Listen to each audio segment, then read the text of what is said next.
Okay, are you ready? Yeah. Are you really ready? Yeah. Oh, cruds, I'm not. Okay, wait a second. Wait a second. All right. I'm running out of time. Bolts on. Do we have bolts on? Do we have, Trey, we got to talk about a phone booth. I need a phone booth to change into my super cape. All right. I got to move it out of the way of the microphone. All right, what is Disrupt HR?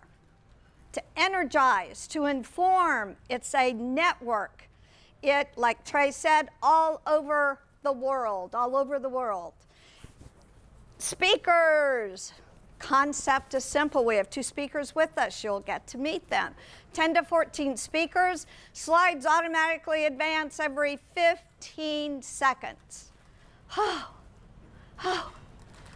Is it advancing yet? You will be videotaped. All right, dear speakers, teach us something new and be quick. And Darren and Angela, oh shucks. Darren, I don't know where that picture came from. That could be me. And It does look like Darren. and since you'll be videotaped, I would suggest you not bring the fish. Yeah. Darren is talent acquisition manager at Front Door. Shut the front door. And Darren, passionate about what he does. That's what we want, passion. Next speaker, I told her I had a really hard time trying to find a picture of her by herself. She's always with her wife, always. That's awesome. Hillary's awesome, but look at her. The bow tie was for yesterday, was National Bow Tie Day. Joey Solopek stole the trend from Angela because she's been doing it an extremely long time. All right, dear audience, clap. Boo, boo, boo. Cheer.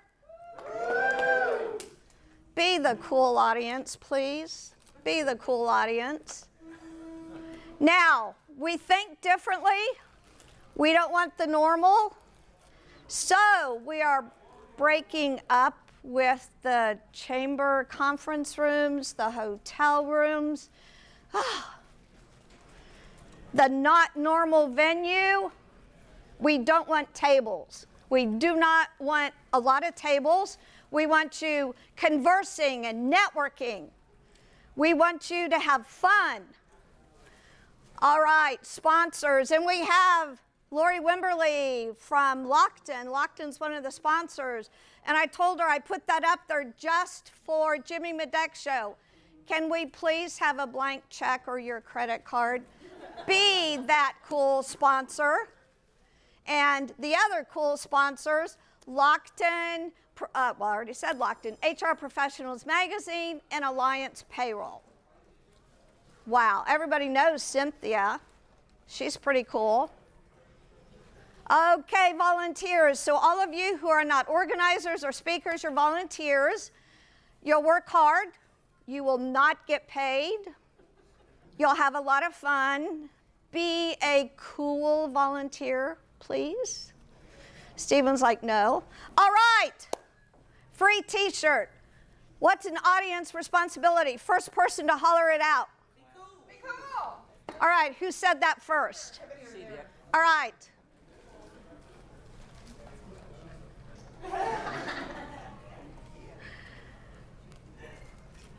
What's a speaker responsibility?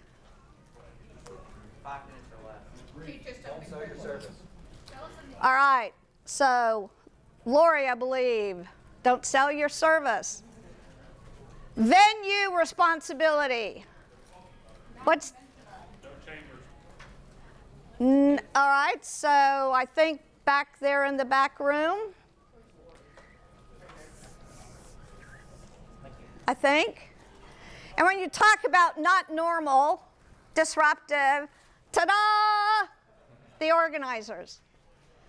You will notice, or you did notice, the title on my back. All of us have titles. We are in the process right now of getting an actual day. We have the month and the year. If you want to ask a question, disrupthrmemphis.com. And bolts drop. All right, how's it going? Okay, I know it's hard to compete with that ham sandwich, but I'm gonna try. How about that? So let's try this one more time. How's it going? Now that's more like it. I'm so glad to be here. It's great to be at Gravity. I've heard so many wonderful things. Can we give a round of applause to Trey and Daniel for this awesome concept and their team? And Noel, just because their team has brought together this amazing venue of professionals to come together, like-minded individuals, professionals that are passionate about going to the next level, being successful in all areas of their lives. And that's why when Trey pulled me to the side and said, you know what, hey, I would love for you to be able to come and inspire us and speak to us at our Gravity session in August. And the first thing that came to mind is like, okay, you know what, toward the end of the year, several of us were already talking about how we're absolutely stunned at how fast this year is going by. How many of you feel the same way? It's crazy. It's already September this weekend, and I can't believe it. But yeah, it's that time. I said, you know what, Trey, I think an awesome topic for us to focus on would be looking at our goals. Why would we talk about that in September, right? When is the time that we generally talk about setting goals? New Year's. How's that going? Yeah. Normally, that's the time when we sit down and we start looking at our goals. What is it that we want to accomplish for this year, right?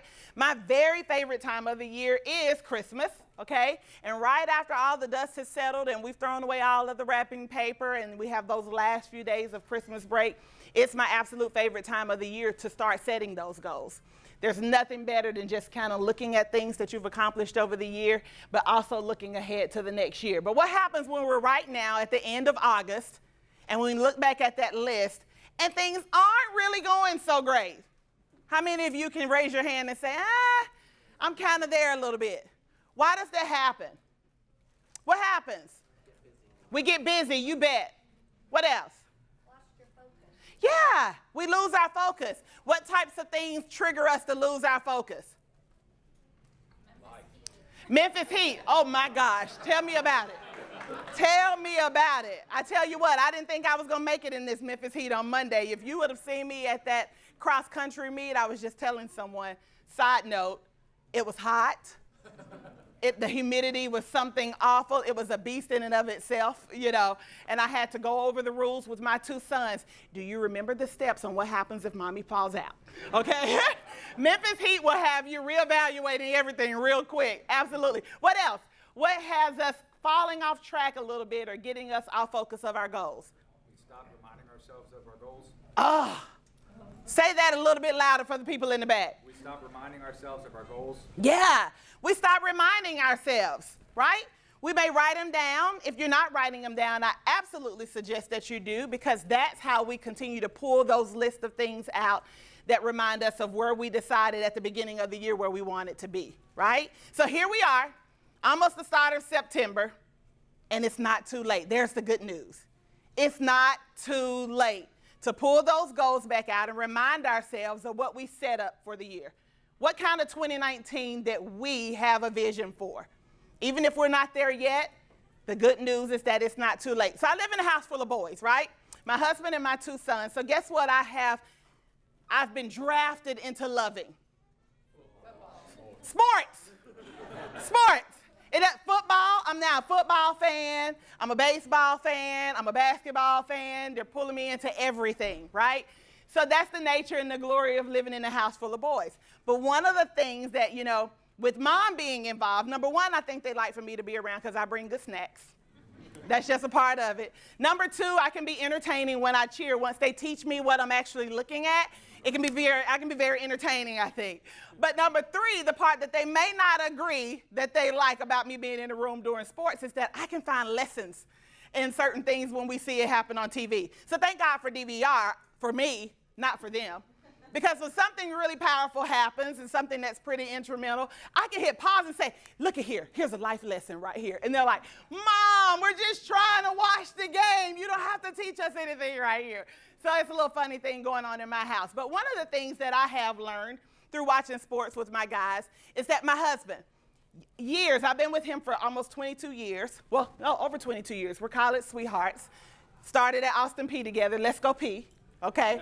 But for 22 years, watching sports alongside him, he would always make the comment when I would say, hey, the game's on, right? Aren't you going to look at the game? He says, it doesn't get good until the fourth quarter. How many of you can relate to that? Yeah. How many of you have said that? If you're sports fans, you can relate to that's where the magic happens. In that fourth quarter, after halftime. So he very quickly taught me in sitting down and learning about the nature of sports with he and the boys that, hey, don't count the team out just because they're down at halftime. Because guess what happens? They break away, they go into a huddle, they reevaluate what the game plan was before they started, okay? So then when they come back out, that's where the magic happens. They get fired up. They're firing up the people that are around them, the people that are integral into them being successful. And so in fourth quarter, it's any man's game, right? Anything can happen. So that's where I hit the pause button and I say, hey, how can we apply this to life? When we find ourselves getting down on ourselves and feeling a little bit discouraged about us being toward the fourth quarter of the year, we still haven't put those check marks on our goals. This is where the magic absolutely can happen. And so that's what the focus of today's talk was all about. Just to come and energize you, inspire you, don't give up. Here's the time to get ready for that fourth quarter and to really see some magic happening. I'm passionate about this, as you can tell. Can you tell I'm passionate about this? I love goal setting. I really do. And the reason why I titled Setting Goals, Meaningful Goals. What's the difference? Setting goals versus them being meaningful. Someone say, what's the difference? Someone share with me, what would the difference be? Purpose. Purpose, absolutely. Another thing comes to mind is what? Motivation. Motivational, right? David's a pro at being motivational. Because when you think about if goals don't have meaning, if they don't have purpose, they're going to continue to sit there and we won't. You're right, we won't pick them up and we won't look at them at all. So that's the process that I want to encourage you to do today. When we're re-looking and revisiting those goals, what we set out for 2019, I challenge you today to align them up, to bring them up to your ultimate purpose. So the reason why this became such a passion for me is because when I was at Austin P, I remember as an accounting professional. So, Trey mentioned that I do have a financial management. I'm an accountant by trade. And here it is, I'm an accounting student at Austin P, and we're all sitting there together. And back then, it was the big 8 accounting firms, right? And you have all these presentations, and you were learning more and more about the future of accounting, right? The picture, Bridget's over there laughing because she heard all these presentations as well. That's my accounting colleague from FedEx. And so when you would hear these presentations, it was kind of gloom and doom. You were hearing them talk about tax season, you had to work 80 hours a week, and I'm counting like how many hours in the day? Like, how is that possible? 80 to 100 hours a week and, all of these different things. And it kind of made people feel a little gloom and doom about the career of accounting, quite honestly. So I began to see colleagues just fall off, changing their majors, and they're like, out of here. Who wants this for a life, right? But it was at that moment that I had a light bulb. It really hit me. I said, well, you know what? I'm a math geek, and that's what landed me here. But I also had to connect. How could I come out of this university, start my career path, and make accounting fit me? At that point, I knew that path that they were describing to us was not the path that I wanted to be on. And I set in that lobby goals for myself. How can I make accounting fit me and fall in line with the 3 things that are most important to me? My 3: family, freedom, flexibility. Even as an 18, 19, 20-year-old in accounting at that university, those things came to mind because they were painting a picture that didn't look so great, and neither of those pictures that they were painting aligned up with me to be able to focus on family, have the freedom to do what I loved, and have the flexibility to be able to keep it all in balance, right? And so that was something that fueled me. As I got out and began my career in corporate accounting and corporate America, all of the strategic paths that I took, I had to make sure it lined back up with those 3 things. And that was the question that I was eager to come here and cheer you on and to ask you, what's driving you? Think about that for a second. What drives you? What makes you wake up in the morning? What gives you a little oomph in your step? What gets you fired up to do the things that you do? How many of you are in sales?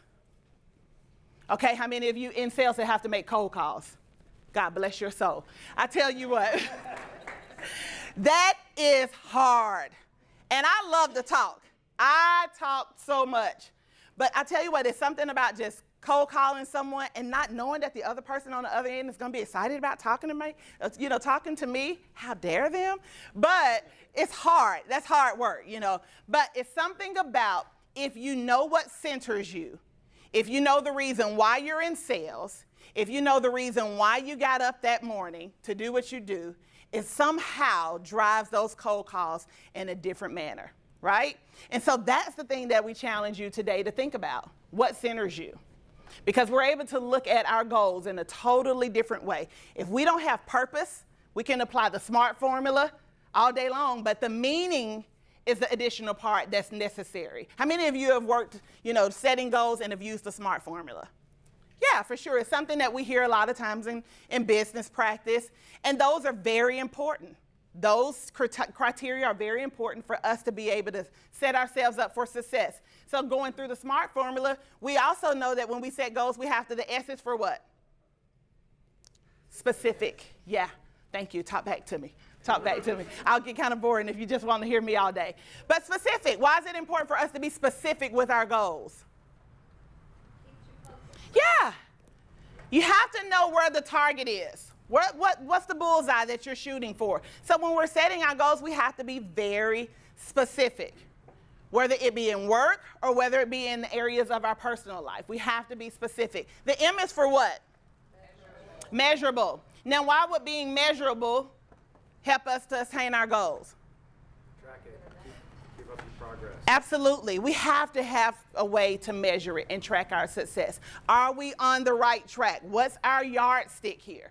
Okay? So we want to be able to measure our goals. So if we're pulling those goals back out here in September, we need to look at where we are. Okay?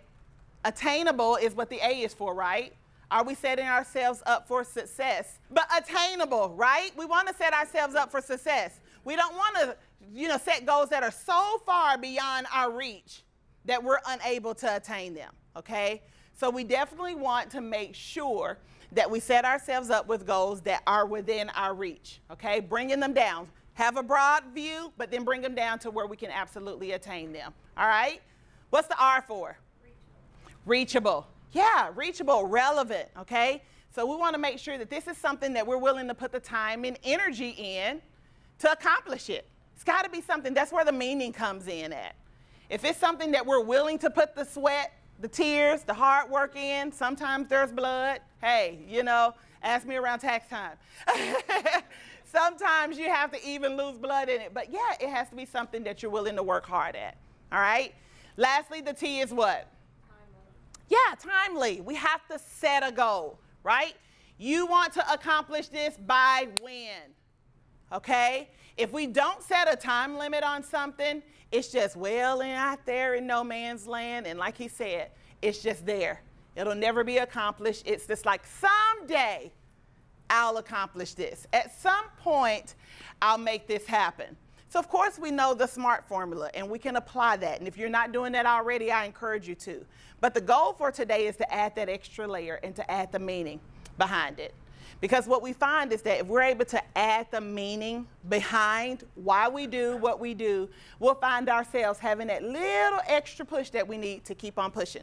What gives you that extra oomph to have the excitement about making cold calls? Let me hear some of your responses. What drives you in sales to really continue to push? Because it's a hard line of work.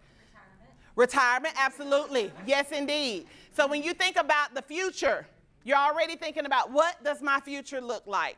What do I want to set myself up? Do I want to retire early? Amen to that. So yeah, that absolutely comes up. What else is a thing that drives you when you think about your goals, particularly in sales? Yes, John? Freedom, growth, and impact. Say it a little louder. Freedom, growth, and impact. Impact is my definition of success. How about you? Impact. Success is not defined by a dollar amount that we make, but what impact do we have an opportunity to make on someone's life, on someone's business, on someone's family, on someone's retirement, right? I just met Nancy over here, and she has an awesome business that focuses on seniors being able to afford Medicare, right? So when you think about retirement and aligning those two together, right, they have an opportunity to make impact on someone being able to live a fulfilling retirement in their older age. We can't just think about the here and the now, but we have to think about going forward. These are awesome. Let me hear some of the others. What drives you? Joy.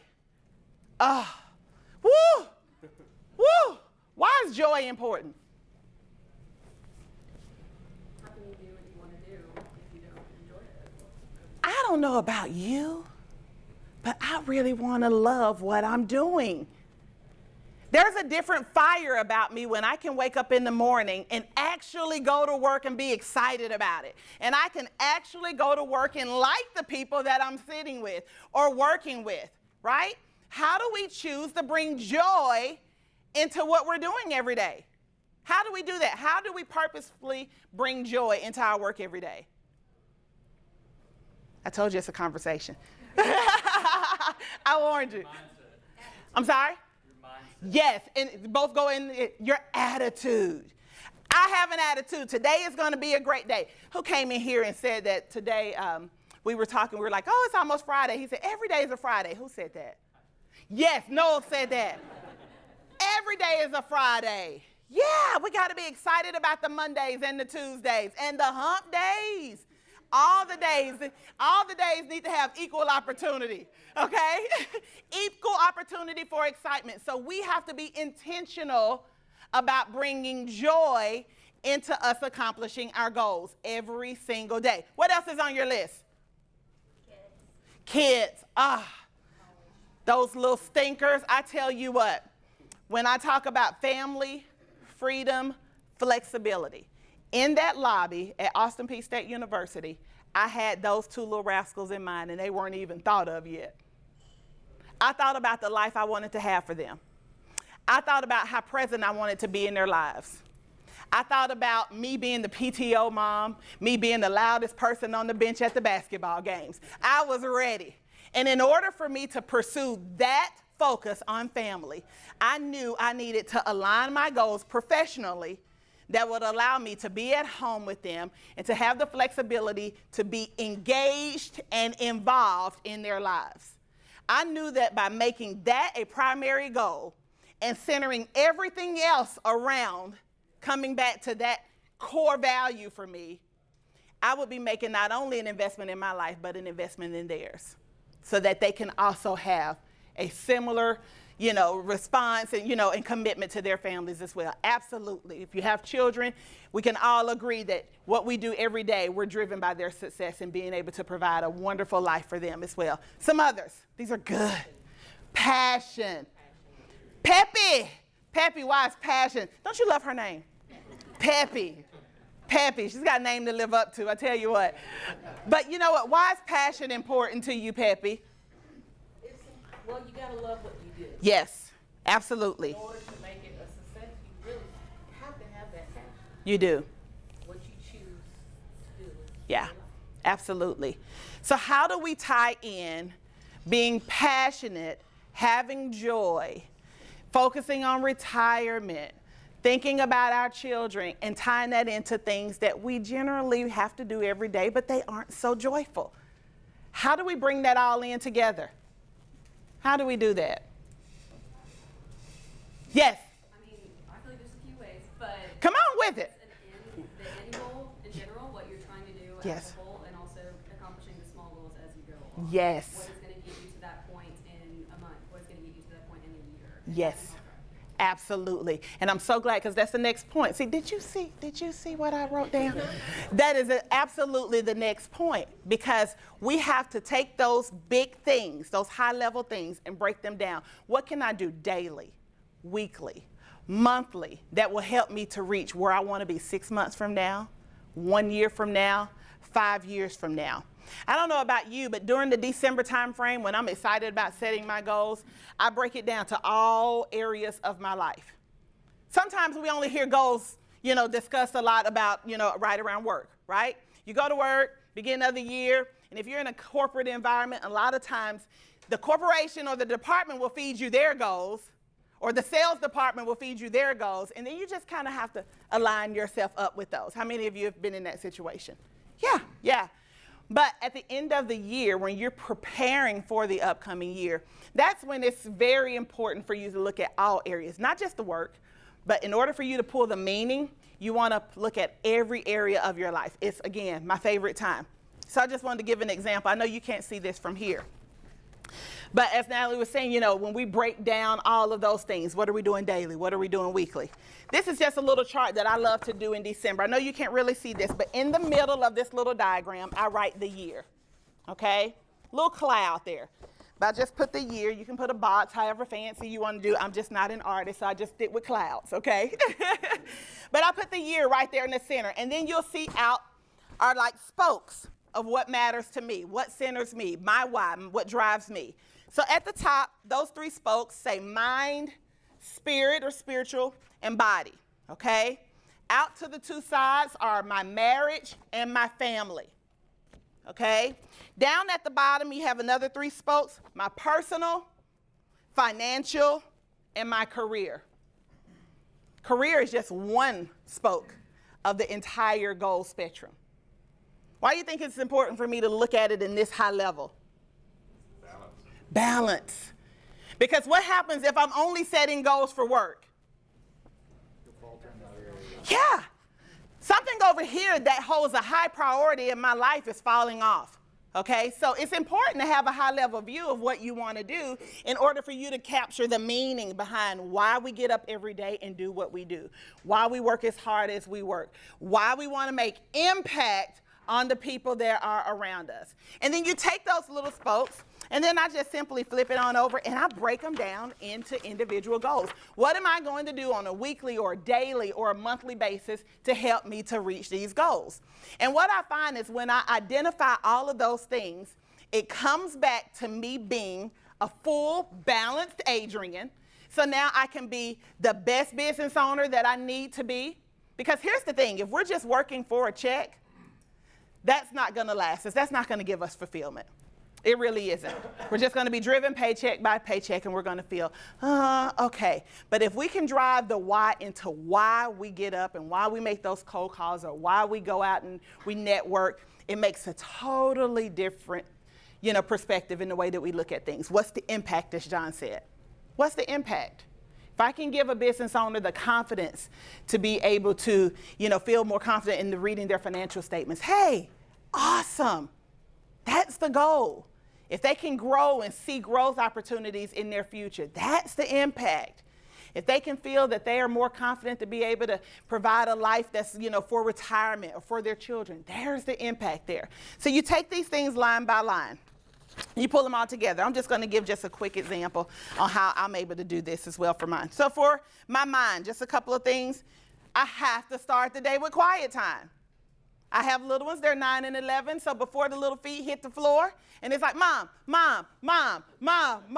I need to just, for my mind to get right and for me to be the best for them, I have to give to myself first. Okay, so that's a part of me cultivating my mind. Daily reading, whatever my devotional is, taking time for myself. And I tell you what, over 40, I have to add some little mind logic puzzles and stuff because the memory is just not what it used to be. So you have to feed yourself in all these different areas. Body, we know at the beginning of the year, we all have the goal of doing what?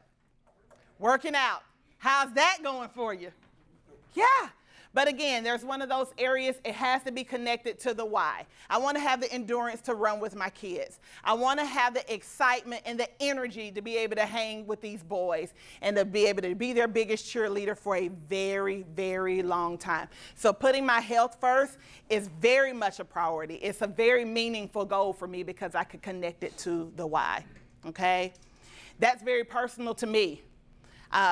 Just because I became a caregiver for my own mom at a very young age. My mom had health issues that she wasn't even aware of that were creeping back into her life. And she unfortunately had to miss out on a lot of things. So it fueled me to look at things and be more proactive when it, came to my own health. so that I can be there for my children and I would be proactive in this particular area. Meaning driving you for family, freedom, flexibility. So I challenge you to write down your 3 things. Write down your 3 things and go back, pull out those goals. As he said, we've tucked them away. We've probably put them in a notebook. They've been on a shelf. And if you haven't written them out, it's okay. Now's the time to do it. Because the greatest opportunity is at the end of the year when we're writing the new goals is to reflect back on how we did with the ones that we've set for ourselves this year. That's one of the most fascinating and one of the most rewarding things that we get a chance to do. We get a chance to hit a reset, but really reflect on how did it go? How successful was I in making impact? How successful was I on being able to make an imprint in the lives of people that I have been sent? People that have been around me, whether they're customers, vendors, suppliers. Yes, you can have an impact even on those people. There's your why. There's your why. Every opportunity we wake up, we have a chance to inspire someone in some kind of way. It's bigger than the work. In accounting, I say it's bigger than debits and credits and balance sheets and financial statements. It's so much bigger than that. But when we focus on the why we do, we can really come back and really center in on what makes us tick and what drives us and propels us to be successful in not just work, but in every area of our lives. I have a quote that I wanted to end on. It says, "What you get by achieving your goals is not as important as what you become by achieving your goals." That's pretty awesome, right? What you get by achieving your goals is not as powerful or important as what you become. When you focus on those 3 things today, ask yourself, what am I trying to become this year? It's not too late, because guess what? 4th quarter is where the magic happens. We still have time. We still have time to go and reset and go and reevaluate what those goals are, narrow them down to really being centered around what matters the most to us. And I don't know about you, but I'm ready to still set some things on fire before 2019 is over with, because I still have some things on my list that are firing, still a fire inside of me. And like you, I'm looking forward to still accomplishing some great things before the year is out. You gonna join me? You gonna join me? Awesome, awesome. All right. Well, I hope that was helpful. I hope that you were able to get something out of that. And then did we want to do some questions, or want to open up for some questions? Any questions at all? I know we don't have a limited time today, but I wonder. Yes, please. How often do you set goals? High level goals, that right there, I set annually in December, but I reevaluate it. Because as the year goes through, certain things will expand, and I'll be able to go and add to those different areas. Absolutely. So it's a rolling document.